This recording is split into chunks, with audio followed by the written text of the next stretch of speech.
అది మండు వేసవి. మధ్యాహ్నం 1 గంట దాటింది. పండు ముదుసరి రామభక్తురాలైన ఒక అవ్వ తలపై బరువైన పళ్ళ బుట్టతో వేణుగోపాలస్వామి గుడి దగ్గర కాసేపు నీడలో కూర్చుందామని వచ్చింది. మెల్లగా బుట్టను కిందికి దించింది. చెమట పట్టిన ఆ ముడతల ముఖాన్ని తుడుచుకుంటూ, నాయనా గోపాల, ఊరంతా తిరిగాను, ఒక్క పండు కూడా అమ్మలేదు. ఈరోజు పస్తైనా స్వామి అని ఆ వేణుగోపాలుని విగ్రహం వైపు చూస్తూ తనలో తాను అనుకున్నది. ఇంతలో ఒక బాలుడు నుదుటిపై కస్తూరి తిలకం, వక్షస్థలంపై కౌస్తుభహారం, నాసాగ్రమున నవమౌక్తికం, కంఠాన ముత్యాలహారం, చేతిలో పిల్లన గ్రోవి, సిక్కలో నెమలి పింఛంతో ఆ అవ్వ వైపుగా వస్తున్నాడు. ఆ బాలుడు ఎవరో కాదు, వేణుగోపాలుడే. ఎవరా అన్నట్లు ఆ అవ్వ అలా చూస్తోంది. దగ్గరగా వచ్చిన బాలుణ్ణి చూసింది. తదాత్మ్యంతో ఆ లీలామానుష రూపధారిని చూస్తూ, అయినా కలియుగంలో భగవంతుని దర్శనం ఏమిటిలే అని అనుకున్నది. అవ్వా, ఈ పళ్ళు తీయగా ఉంటాయా అని అడిగాడు బాలుడు. అవును కన్నా, చాలా తీయగా ఉంటాయి, తీసుకో అన్నది అవ్వ. ఎన్ని అని అడిగాడు బాలుడు. ఎంత డబ్బు ఇస్తే అన్ని అందవ్వ. డబ్బా అంటే ఏమిటి అని అడిగాడు. నీకు అర్థం కాలేదన్నట్లు తల ఊపాడు బాలుడు. ఈ చోద్యాన్నంతటిని నారదుడు గమనిస్తున్నాడు. ఆ లీల మానుష విగ్రహధారి లీల ఏమిటా అన్నట్లు చూస్తున్నాడు. అయ్యో పిచ్చి కన్నా, డబ్బంటేనే తెలియదా? నువ్వు ఏదైనా తీసుకుంటే దానికి ప్రతిఫలం ఇవ్వాలి, అదే డబ్బంటే అని చెప్పింది అవ్వ. అటువంటిదేది నా దగ్గర లేదే అన్నాడు బాలుడు. నీకు తెలియదులే, పళ్ళు కొనడానికి డబ్బు కావాలని అమ్మని అడుగు అంది అవ్వ. అమ్మ ఇంట్లో లేదు, యమునకు వెళ్ళింది అన్నాడు బాలుడు. ఇంట్లో ఏమైనా ధాన్యం గింజలు ఉన్నాయా అని అడిగింది అవ్వ. ఓ చాలా ఉన్నాయి, గాదెల నిండా ఉన్నాయి అన్నాడు. అయితే కొన్ని తీసుకురా, పళ్ళు ఇస్తాను అంది. చాలా వింతగా ఉందే, మా అమ్మ ఎన్నో ఇస్తుంది కానీ ఏమీ తీసుకోదు. గొల్లబామలు పెడతారు, డబ్బులు తీసుకోరు. వాళ్ళు నన్ను ముద్దు పెట్టుకోమంటారు, కౌగిలించుకోమంటారు, అమ్మ అనమంటారు. బాలుడి మాటలు అవ్వకు అంత అలసటలోనూ నవ్వు తెప్పించాయి. బాలుని అలాగే చూస్తోంది. ఆమె మనస్సు ఏదో తన్మయత్వం చెందుతోంది ఆ ముద్దు మాటలకు. అమ్మా అన్నాడు బాలుడు. నన్నేనా అన్నది ఆశ్చర్యపోతూ. అవునమ్మా, నిన్నే అమ్మా అన్నాను. అమ్మా అంటాను, నిన్ను కౌగిలించుకుంటాను, నీ ఒళ్ళో కూర్చుంటాను, నిన్ను ముద్దు పెట్టుకుంటాను. ఒక్క పండు ఇస్తావా, తినాలనుంది అన్నాడు. పిచ్చి తండ్రి, నాకు అదృష్టం లేదు కన్నా. ఎందుకు? నేను అంటరాని దానను, నిన్ను నేను ఎలా ముద్దాడగలను నాన్న అన్నది. అవ్వ అలా అంటుండగానే బాలుడు ఇలా అంటూ అవ్వ ఒడిలో వాలిపోయాడు. అవ్వను ముద్దాడాడు. మెడ చుట్టూ తన చిట్టి చేతులతో చుట్టేశాడు.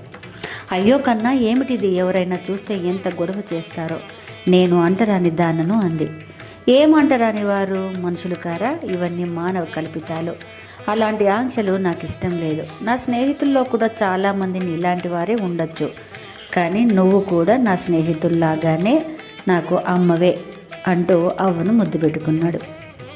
నారదుడు చూస్తున్నాడు. ముసిముసి నవ్వులు నవ్వుతున్నాడు. శ్రీకృష్ణునికి యశోదాదేవిలాగా, శ్రీనివాసునికి వకులాంబలాగా అవ్వ ఆ బాలుడి కళ్ళలోకి అలా వాత్సల్యంగా చూస్తోంది, తన అదృష్టానికి మురిసిపోతూ. కన్నా, నువ్వు ఎవరివి? ఏమిటి మాయ? నీ స్పర్శ నాలో వెలుగులు చిమ్మి తన్మయపరిచింది. కిందటి జన్మలో యశోదాదేవిన లేక వకులాదేవిన? ఈ అదృష్టం చాలు, ఇంతకన్నా ధనం వద్దు. పళ్ళు ఎన్ని కావాలో తీసుకో, ఒకటా రెండా అన్నీనా? తీసుకో కన్నా, ఎన్ని కావాలో తీసుకో అంది. నాకు ఇవన్నీ కావాలి. అలాగే కన్నా, అన్నీ తీసుకో అంటూ అన్నీ తీసి ఒక గుడ్డలో మూట కట్టబోయింది. ఉండమ్మా, నేను నీకు కావాల్సిన ధాన్యం గింజలు తెస్తానన్నాడు.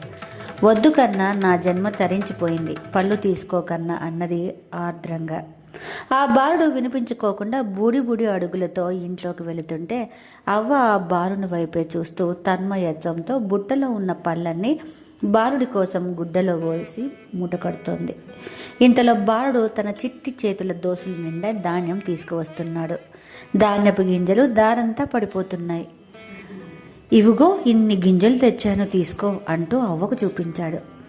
బాలుడు అవ్వను చేరే సమయానికి ఆ చిట్టి చేతుల దోసెల్లో 10-15 గింజలు మాత్రమే మిగిలాయి. అవ్వ అలా బాలుని దోసిన వైపు, బొంగమూతి వైపు, మిలమిలలాడే కన్నుల వైపు చూస్తోంది. నాడు యశోదాదేవికి 14 లోకాలను చూపించిన ఆ నోటిని సగం తెరిచి బాలుడు చిరునవ్వుతో అవ్వ వైపు చూస్తున్నాడు. అవ్వ గింజలను చూసి చిరునవ్వుతో బోసి నోటితో సగం తెరుచుకొని కంటి నుండి వాత్సల్యపూరితమైన ఆనంద బాష్పాలతో లీలా మానుషధారిని చూస్తూ తన్మయత్వం చెందుతూ తనను తాను మర్చిపోయి అలా ఉండిపోయింది.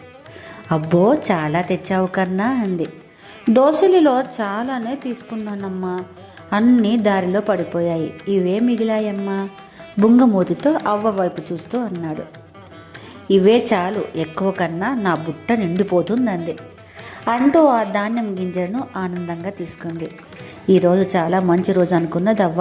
ఆ కాసిన్ని గింజలే బుట్టలోని గుడ్డలో అపురూపంగా పోసుకొని పళ్ళ మూటను బాలునికి ఇచ్చింది. బాలుడిని మనసారా కౌగిలించుకొని ముద్దు పెట్టుకున్నది. విడవలేక అతి కష్టం మీద బయలుదేరింది. అంతా నారద మహాముని తిలకిస్తున్నాడు. ఆ శ్రీకృష్ణ పరమాత్మ ఏ లీల చూపనున్నాడా అన్నట్లు నమస్కారం చేశాడు. అవ్వ బుట్ట తేలికగా ఉంది. మనసు బాలుని స్పర్శతో పరమానందంతో నిండిపోయింది. నెమ్మదిగా ఇంటికి చేరింది. నట్టింట్లో బుట్టను కింద పెట్టి కూర్చొని బుట్టలోని ధాన్యం గింజలు కట్టిన గుడ్డను తెరిచి చూస్తే అందులో ధాన్యం గింజలు లేవు.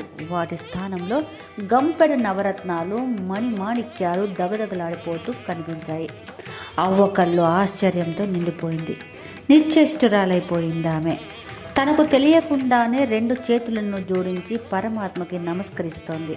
ఇదంతా గమనిస్తున్న నారదుడు ఆ పరమాత్మ అవ్వపై కురిపించిన కనక వర్షానికి ఇది పరమాత్మ చూపించిన ఇంకొక భక్తి మార్గమని అనుకున్నాడు.